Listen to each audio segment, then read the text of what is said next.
এক ছিল বিশাল একটি রাজ্য।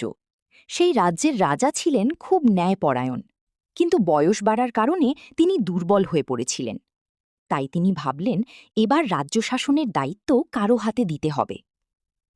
রাজা ঘোষণা দিলেন, আমার পর কে রাজা হবে তা ঠিক করবে একটি পরীক্ষা। রাজ্যে ৩ জন রাজপুত্র ছিল। তারা ৩ জনই ভেবেছিল তারা রাজা হওয়ার যোগ্য। রাজা ৩ জনকে ডেকে বললেন, তোমাদের একটি কাজ করতে হবে। ১ মাসের মধ্যে রাজ্য ঘুরে মানুষের প্রকৃত সমস্যাগুলো খুঁজে বের করতে হবে এবং সমাধান নিয়ে আসতে হবে।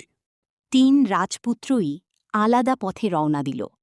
প্রথম রাজপুত্র বড় বড় শহরে গিয়ে ধনী মানুষের সাথে সময় কাটাল এবং আনন্দে সময় পার করল। সে ভাবল সব তো ভালোই আছে।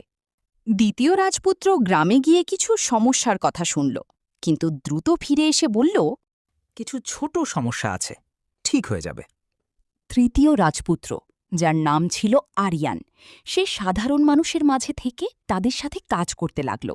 সে কৃষকের সাথে মাঠে কাজ করল, গরিবদের ঘরে গিয়ে তাদের কষ্ট দেখল। সে দেখল অনেক গ্রামে পানি নেই, মানুষ চিকিৎসা পায় না, আর গরিবরা খুব কষ্টে আছে। ১ মাস পর সবাই রাজ দরবারে ফিরে এলো। প্রথম রাজপুত্র বলল, রাজ্য খুব সুন্দর চলছে।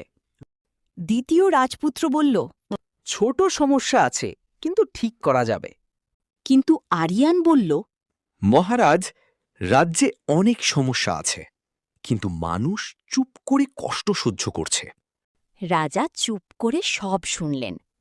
তারপর তিনি বললেন, প্রকৃত রাজা সে নয় যে শুধু রাজকীয় জীবন দেখে, বরং সেই যে মানুষের কষ্ট বোঝে। রাজা আরিয়ানকেই উত্তরাধিকারী ঘোষণা করলেন।